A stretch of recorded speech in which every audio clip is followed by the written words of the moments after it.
to this edition of the Pest Geek Podcast, now the Service Geek Podcast.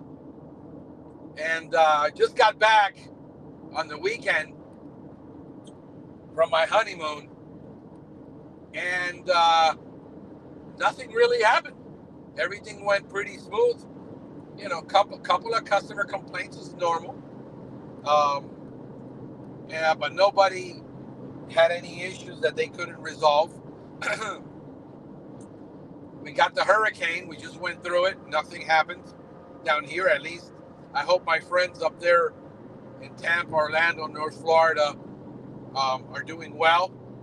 They took the brunt of this storm, but we were expecting a lot of rain down here.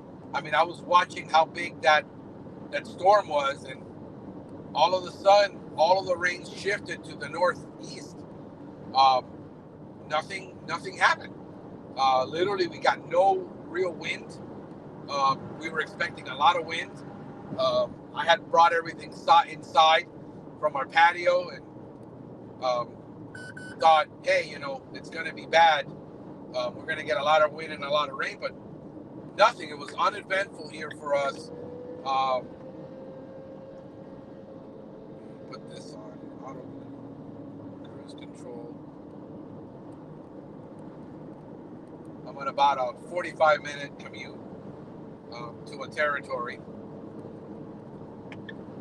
and I decided, why not discuss what happened. So came back from the honeymoon. I was sick on Thursday. The Friday before I had to leave, I was leaving on Sunday. Man, it took me to like Wednesday to be able to taste something on that ship. That sucks, because you buy all this food, and you know, you go on these cruises and the food is pretty good. We went on a celebrity cruise, the first celebrity cruise. Way better quality on the food, the amenities, everything compared to the regular Royal Caribbean cruises. So if you've never been on a celebrity cruise, take one. You're gonna really love it. We love cruising. This is probably my 5th cruise. I've always liked cruising better than, you know, when I look at renting a hotel and entertainment and excursions and things, it's more expensive. So, you know, we went down to Cozumel. We had to get rerouted because there was a storm. And we were going to go to, I think the Cayman Islands. Give me a second. It's my tech calling me. Yeah.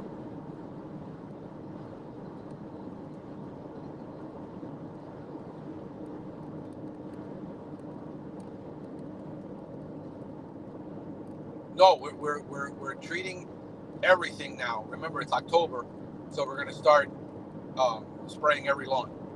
So every lawn, except Eric Fuente, which is a natural 100%, that one doesn't get sprayed with a synthetic, but we need to use it on every lawn right now because we're going to get into the next season. So yeah, every lawn except for his.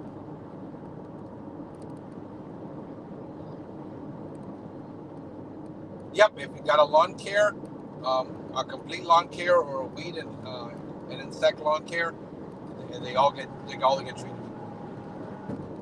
Yeah, all right, bye. So yeah, I decided that on my cruise, the first day I was there, I was at port, and I decided to chime in on the conversation between my tech and my admin. You know, I created a group for them to talk, and I could see it, and I was on it, and then I found myself, you know, looking at it and interfering, and I said, no, you know, they need to learn to manage this and manage when I'm gone, and I need to let them do their job, and I can't micromanage this, which I don't do. I mean, I'm generally involved in the conversation once I see that they're struggling to solve it, and then I chime in. But if they're solving it, I don't interfere, especially with the conversations with clients. Also, I don't interfere as long as my admin is not stuck. Lord, man, it's windier today, I think, than yesterday. So So I found myself just monitoring things like I normally do when I'm working. I'm just monitoring everything. Um, and I don't engage a lot, but I monitor. My guys only call me when they can't handle it. They know they can't handle it, and I don't micromanage. Um, there are times when you need to micromanage, and there are times when you don't need to micromanage, and you need to have a strategy in place um, when you're micromanaging. And people get upset about hiring people that they need to manage. And the two extremes on this are that most people want to hire a technician with experience so that they don't have to manage them, so that they can move on and do sales and marketing, and the idea of scaling the company and working yourself into the role and changing roles. Um, that's drastically different when you have 15 employees than when you have only 4 employees. Um, it's a drastically different company. I've managed both. Managed companies with 12 to 20 employees, stores, and then I've managed places with 2 employees. Um, and it's drastically different. And what people want, and what you're really doing is known as abdication, where basically you're setting them loose and letting them do it, and only call you if you got a problem. Well, that can be done after a certain time. When I hire a brand new tech, it's micromanagement the whole way, because I got to be there training him every single day, making sure mistakes, learn mistakes are, at least basic training, and then the first 2 weeks when they're on their own. And then after 30 days, what I find is I don't have to be as involved, and I don't have to micromanage. Now, he had a question. We're entering into October. Since I was on vacation and I was on my honeymoon, we start spraying lawns with a specific insecticide at this time of year in October, and we do October, November, because we're going to be getting certain beetles, and then we'll have grubs if we don't do it.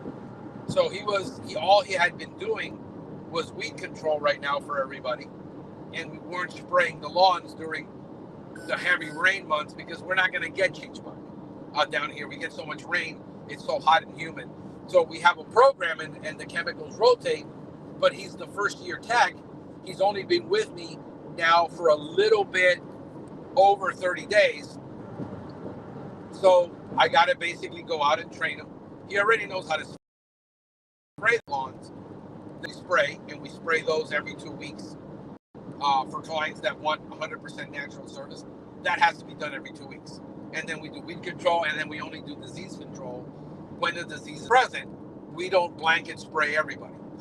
So we're really IPM when it comes to lawns, really holistic, because that's the only way we can get unnecessarily putting a bunch of chemical on people's lawns, because that's what they hire us to do. People don't hire us to do a traditional program where you mix an insecticide, a fungicide, herbicides, a pre-emergent, and fertilizers and surfactants. And when you do lawn, you can mix 7, 8 products in a tank. And most people who do GHP gas at mixing more than 2 products, when we're in Illinois mixing at sometimes 5, 6, 7 products all at one time. How do you do it without causing a problem? It's very simple. You can do it. It's part of the business. Most people don't do lawn and ornamental. So now he had a question. Hey, we're getting started right now. This is our second day back, because we took off yesterday and Wednesday. And what we did on Wednesday was raining more. Tuesday, Monday, Tuesday. Yeah, Wednesday, today's Thursday. It rained more on Tuesday than it did yesterday, and going to rain today. So what we did is maintenance on all the vehicles. He took all the vehicles. We had oil changes during Tuesday because we were getting the hurricane on Wednesday, and then possibly Thursday. They closed the schools.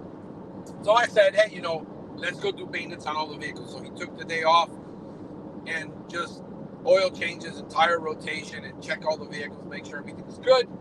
And that's what he did. Yesterday, took it off. I said, take it off, be with your family, do what you need to do to finish preparing. Today, we'll call it. If not, we'll return back to work Friday. We were expecting a lot of rain. I just erred on the side of caution because I lived as an adult through a major hurricane that devastated the area I was in, which is Homestead. And I remember being 21 years old, having to go pick up all the computer systems from the stores that were destroyed. One of them had a 24-foot truck in the center of the store that Hurricane Andrew had thrown through the store. I remember the devastation down here. So if you've lived through one, you don't take it as lightly, especially when you've got a Cat 5 hurricane coming at you that's supposed to downgrade, and we know what happened with Andrew. It didn't downgrade. It came in as a Category 4 and wiped out Homestead. Literally leveled it to the ground. There's still land of trailer parks that never rebuilt, that I drive by it every day, where you see thousands of lots where the trailer park used to be that got wiped out. So, that was it. So, I had a meeting with my admin before I left. I said, look, I need you to start doing this, and this. Here's how you do the daily billing to bill everybody. The schedule is done. And if there's any emergencies that arise, here's the territories. So she's been getting familiar with the territories. And I said, you can book it on one of these days, depending on the territory. Here's the list of when we service those territories. And sure enough, they handled it. People called, they had callbacks during that week. They got the customer scheduled. They worked it out together. They worked as a team, and it got done. But this is the difference between having two mature, seasoned people, not seasoned techs, but seasoned people who are sharp, who have a lot of work experience. My admin is in her 40s, really sharp person, and my tech is in his 40s. Never did pest control, worked in an office, but had a really responsible job where he was a purchasing agent for a large brands of electronics, and found himself displaced after years of being in that field. So we're dealing with a crew of people that are not millennials. One is not in this country. One is in Venezuela. My admin, and she works completely virtual and handles everything, every single call, every collection, every issue regarding, other than scheduling. I've been doing all the scheduling, but I do that on the weekend, and I make sure everything is scheduled. Sometimes I can do the whole month in advance, depending how much time I got to spend on the road. Like right now, we're going to be working today, tomorrow, and Saturday, because I got a large major account that we got to do. And that major account was supposed to be done at the end of the month, but I was on vacation, so I just pushed it over. We're just going to handle it between the two of us, and we'll knock that out in about 5-6 hours tops. We'll get all that done. And then, we go from there. Let me double check. 17 miles. I'm good. This closes down now. So what happens with, I don't know if you follow Christian Allen. He had a post about his dad used to say that you inspect what you expect. And there's two ways to look at that. You expect what you inspect, and you inspect what you expect. And what you can never get, as long as you're under 5 people, you're going to be the general, you're going to be the owner. Your chances are you're going to be the salesperson.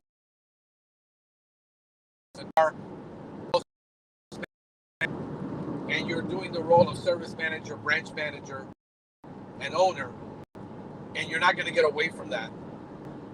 Where you can't hire everyone that you hire, and then abdicate and then wonder why things go wrong. Because you're assuming that people know. And the problem that I have is that I assume that you don't know, and until you show me you do know, I assume you don't know. And it's a lot safer to take that route. And then what I do is I inspect. So like right now I got a complaint on a garden, a lawn, but I know that lawn is a highly problematic lawn. The guy says, hey, can you come by? The lawn is the roots are looking bad in some place. And I know that during a lot of rain, during the summer, that property has a lot of rotting issues that no amount of fungicide in the world is going to solve. And he knows it, but I still need to go and handle it. My tech, being here a month, he doesn't handle any problems. What I did is, this is what a lawn should look like. And if it looks any different than a perfect lawn, you need to call me from that spot right there. Send me a picture, show me a video, let me look at it, and I can diagnose it like a doctor over telehealth and tell you what to do. And so far, 99% of the landscapes have not had an issue, right? Because there's no issues with them. So as long as we're there on a monthly basis inspecting, we know what to expect. And his job is really to inspect everything.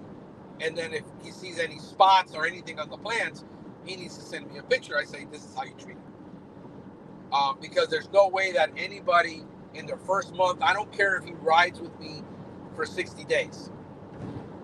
What do I know about lawn and ornamental here in South Florida?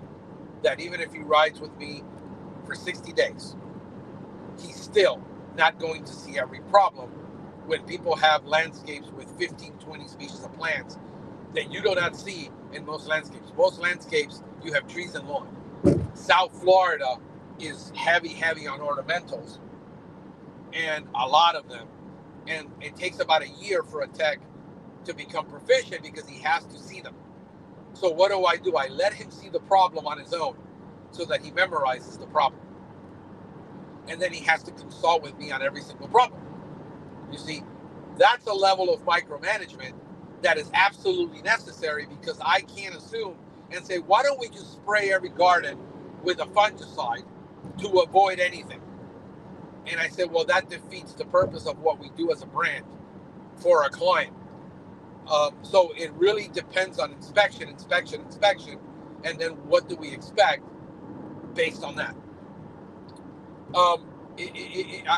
I tend to inspect gardens to see if my people are catching stuff, because if he's there once a month and I told him what to do and I told him to consult with me, then there shouldn't be any issues. I still have to spot check certain accounts, and that I know are problematic because I know the history of those landscapes as a manager and as a service manager and as an owner and as a guy who used to run a route in those areas.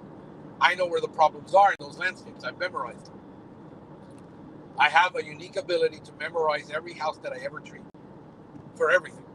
I can treat a house 5 years ago on an initial, and I remember the client. I remember every problem,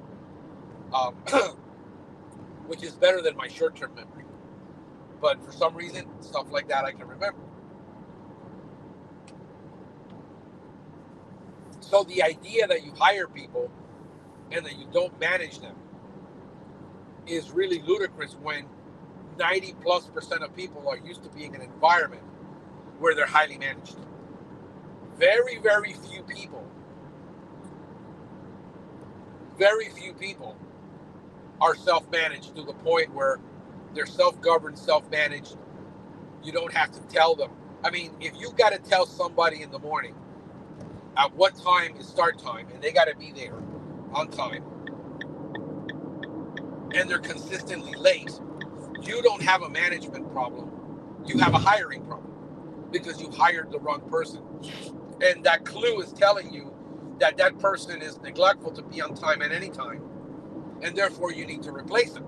The problem that you have is that it takes you 3 to 6 months to find a candidate, and then you've got to hire and fire, and that's the name of the game now. A lot of people cannot stomach that. They cannot come to terms with the fact that a grown adult has to be told to be on time. That a grown adult has to be told not to be on their phone while they're working all the time. That a grown adult has to be told not to be constantly be texting when you're in traffic. That a grown adult has to be told, that certain things that you would expect, like, dude, you need to shower. You need to brush your teeth. Believe it or not, these are things that people have to deal with in management. That there's people who have a hygiene problem that they don't recognize. People that cannot keep a car clean, and there's food bags all over the place, and at the end of the day, they can't clean up after themselves. And what you have is, if you've got to tell a grown adult to clean their house, as we walk into the situation all the time, I tell people, look, you're going to lose that battle every single time. As a matter of fact, you lost a customer already. Because if you've got to tell a client that they've got to clean their house and they can't have dirty dishes for 10 days in the sink, you have a problem you're never going to overcome. It is not your job to tell people to clean their house. It's your job to decide, as an owner, as a technician, as a manager, is this a client we want to take on? Because we know that we're never going to solve this problem, and telling the customer and writing it down and covering your ass on a document that, well, we told the client, we told them they had to clean, realizing that is asinine. At what point do you scratch your head and saying, really, folks, if I got to tell a technician constantly that he's late, I already know I've got the wrong person. I already know that I need to find another person. The management issues have to go with training, and there's a great group where Alan Foyer and Maria Sorrentino have, which is called Lead People Manage Stuff. And I went to one of their conferences several months ago, and I thought it was a fantastic. Look them up on the group. If you're looking to grow in your leadership and your management. People who have Alan, who was a service, a technical director, owned the business, has a ton of experience in managing people, have a great onboarding management, that they developed for their company. And they have, I don't know how many technicians, it was a big company. And you got to manage the stuff. And then you got to lead the people. But are your people needing management, or are you people that you're hiring needing leadership? And if the person is constantly have to be kicked in the butt, like a mule to get them going, then you realize you got the wrong person. At one point, you got to wake up and say, I got the wrong person. I hired the wrong person. You got to take ownership of that. I've gone through that. And I just went through that not too long ago, where I realized I gave him 30 days because I made a big investment in that person. He came with management experience, or so he said. Then I realized, I don't know what management experience he came with, but his idea of management and managing a crew and my idea of managing people is two different ideas. And what we realized, that when you're in the landscape industry, you have to deal with very low skilled or unskilled people that have no education. I'm not talking about even a high school degree here in South Florida. You're dealing with illegals. You're dealing with recent arrivals. That's just the nature of the industry down here. And you're highly having to manage these people in order to, because they're not thinkers. And what we want is for people to think like us, act like us, behave like us. When in reality, you're putting out a job description that says only a high school diploma or equivalent needed. No previous experience required. We will train you. What you're having to do is sift, okay, through a needle in a haystack, but you got to remove one needle in the haystack at a time to find the needle. That's literally what it feels like. You got to remove one hay at a time to find the needle. And it is our job as owners. And when I talk to people about growing and scaling, people get lucky. You know, I see people with a lot of different strategy. I was just talking to a young man whose family member, and I got to be careful about the data I put out, family member runs a business, but all they hire are family and friends that just recently came from Cuba. That's his hiring strategy. He hires all his family and only his family, and that's it. And you know, they got a good amount of technicians. I have another one that it's still just family, that they're doing $600K a year, and it's just him and his kids and wife. Others are hiring other people. They have their wife and themselves as an admin, and then they hire 2 technicians. And it's different. It's different in every situation. It's different every single time, because not every economic area that you're in has the same challenges. Some areas you have an abundance of people to work, therefore you got to do more work sifting through talent. And then in other areas, you basically have no pool to pull from, because you're in a really small town and there's a lot of folk in those small towns, but they don't have, you know, other work, other jobs. It's not like there's the pay is really low in those areas, and you have a whole different set of challenges. 3.2 miles to Orlando. I gotta get off in about 3 miles, so this is going to be a short video. But for those of you that have joined me as of late, you know, when you got it, and I could have taken 2 attitudes on this. Honey, I can't leave. I can't go on our honeymoon because I have 1 new technician and a new admin, both less than a year working for me. One's been with me for 90 days, the new technician for less than 30. And I could have taken a panic approach and said, I can't leave. And then I could have been on the ship. And I thought about buying data, you know, so I could buy the plan. It was like $200 for the texting plan. And then I told my wife, I said, look, if I buy the data, my ADHD, my OCD is going to kick in, and I'm going to find myself checking in all the time. And I'm not going to enjoy my time with you. I'm not going to enjoy whatever happens. I mean, if I lose 1 customer, so be it. That means about $2,000 over the next 2 years, $3,000 in lifetime value.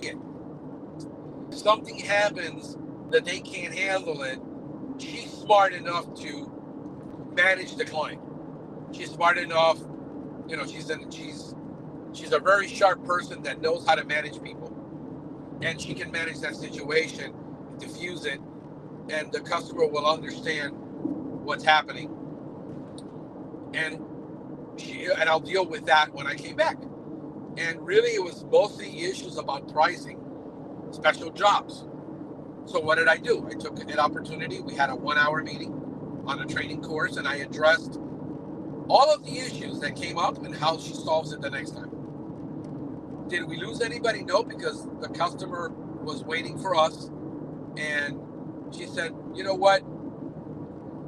You know, she took care of it, and then she quoted it, and we were done. There was nothing my tech handled that wasn't a big problem that we can't handle going back this week and doing a follow-up on that client. So nothing really happened. A lot of the things that we worry about never even happen. We create a lot of scenarios in our heads because this is our baby. This is like, you know, who's going to marry your baby? Actually, I need to get off at this exit. Who's going to marry your baby? And, I went through that 4 years ago with COVID, and during that time, and the divorce and my mother's death, and having to deal with an enormous amount of chronic fatigue where I had to take an enormous amount of time off. And nothing happened then. So I said, if nothing happened then, nothing will happen now. And that was exactly the case. I was able to enjoy my honeymoon. I can't blame it. I mean, like, I was already kind of anxious to get back, and at the same time, I didn't want it to end. I wanted to, continue on this vacation a little bit longer. We're planning a cruise for next year, but we're planning a European cruise for 14 days. And that's kind of what we want to do. We want to go on the European cruise next year. And we really plan it, and I can really strategize for that. But, I mean, yeah, folks, you got to understand the difference between you're going to have to manage and some employees are going to require more management than others. Not all employees are equal. Not all employees have the same skill sets. They're kind of like your children. The way I manage my daughter and the way I lead my daughter, it's different than the way I manage and lead my son. They have two different personalities, skill sets. One doesn't have to be told what time to get up. The other one has to be woken up every day. And unfortunately, I can't get rid of one of them now. It's too late for that. So that's how you have to play it. That you got to realize that if you've got issues that you cannot overcome with an employee that are going to be deal breakers, you need to know that up front. And you need to tell them, listen, if you're going to constantly be late for a reason, I need to know, because a lot of the time, look, my guy has 3 kids, my tech, and they both all go to school, and wife drops off 2 kids, and he has to drop off 1, and then he's got to come back and then leave. By the time he gets back, he's got a couple of health issues that I understand, that I know about, and he comes back and he eats his breakfast at home because he can't be eating out a lot, and why can't he do it before he drops? Because it's chaotic in the house in the morning, and he's better off doing that. So I got no problem with him heading out at 9, and he stays out as late as he needs to finish. Normally, I took the advantage of yesterday in the morning, actually, while he was Tuesday in the morning, while he was running around with all the vehicles. It was pouring. We couldn't get anything done. I decided, let me work on restructuring the territories again for more route density. And that probably took about 4 hours. But the efficiency we get out of that, investing in those 4 hours, allows him to do more with the same amount of time. And he's still pushing right now, 37 hours. Some weeks is 43 hours, 41 hours. So now he's probably able to do a little bit more production. I'm starting to give him more. I wanted him to get acclimated his first 30 days without having a lot of pressure, because even he told me, I see my speed getting better. I looked at the times you guys were doing, and I see I was like lagging behind, but now I see myself, my speed is picking up. And I said, yeah, as you get better, I'd rather you be more accurate than be fast. So now I'm adding more and more and more. And I was taking on a whole lot, and now I'm taking on a whole less, where now I'm in the field twice a week versus 4 times a week, because there were accounts he couldn't handle. Now, as he's getting better, he's taking on more responsibility. I don't mind that he works 45 hours if he minds it. But, again, we were working at 100 degree temperatures with 80-90% humidity and rain, and it slows us down tremendously. And now we're at the point where hopefully after here we go into the winter months, and in the winter months, for us, it's different. It is allows us to do a lot more because we have less rain. So there's less, routes are at 80% right now because of the summer that we have. And then in the winter, we could handle 110% in the winter. Now, what we start having is disease problems with lawns as the temperatures drop. And it's a whole different game. And this is where I tell people, I say, look, you got to be patient with lawns because it's going to take you a year before you understand these gardens, before you see all of the seasons, before you see all of the problems. Um, it's much as me being patient. If I got really impatient with people, then it would be devastating because I would be expecting them to do something that I know they can't do, and my expectations would be out of line. So that's kind of what I've learned in training people is that I have a full training program, but I said, look, there are things that I don't need you to worry about right now that are in that training protocol, but I'm going to need you to start doing it. But right now we're in the thick of the summer. If you can just handle doing the maintenance work, getting it accurate, getting it right, making sure we're rotating our products correctly, we're doing this. We usually have a little meeting daily now. We still do. Hey, man, this is what's up ahead. This account had this problem. Look at the account. Remember, this one had a problem last week. Now he's starting to memorize the accounts with problems. And there's those things you can't put in a training program. Those things you can't train for because they're anomalies. You can get really analytical and become an analyst and look at everything from a data perspective and then forget that we're dealing with customers who are human that have certain tendencies. Now we have to deal with the human aspect of this and things that certain customers are going to try with you. That say, look, this customer, every time you go, they're going to try to sucker you for an indoor service. They're going to want you to treat all of this, the lawn, and they try it every single time, even though they know that that's not included, and we're not going to do it. And these are things that you can't put in a training manual. So when a customer says, oh no, the last guy used to spray the inside of my house, I say BS because we have a strict no indoor spray policy. So if the guy did it because he got pressured by the client, you got to know that that's going to cost you your job. I would rather the client be mad at you and that you don't get suckered by the client. Let me see here. We're getting to this house, which is my client now. This is the one I'm going to take a look at and see what's going on that he complained. So I'm here, folks, getting to the stop. So I said, if that client does that to you, you get on the phone with me and have the client talk to me and watch how the client backs out because they know that they've already been told that this is a no-no. And you're not going to get fired for doing what you're supposed to be doing. You're going to get fired for not doing what you're supposed to be doing. And so all of these things that you can't put in a training manual that either are going to occur or take time. For instance, we don't do a lot of flea jobs. We might do one flea job every 3 months. There's no way I'm training a technician on a flea job for something he's never going to probably do. And then what I do is I say, look, I'll either do it myself this time or I'll take him with me and put it on his route. But when we're like this, it's raining, it's off every day, then we're backed up. And then, it's raining and we're backed up and it's raining. There's no way that you can do an enormous amount of training. That's not the time to do it. That's not the time to be idealistic and say, just get the basic stuff done, get these customers taken service, and we handle the callbacks, we handle the complaints as they come in. And this is my job to manage it. And my job as a manager is to be a shock absorber for the company.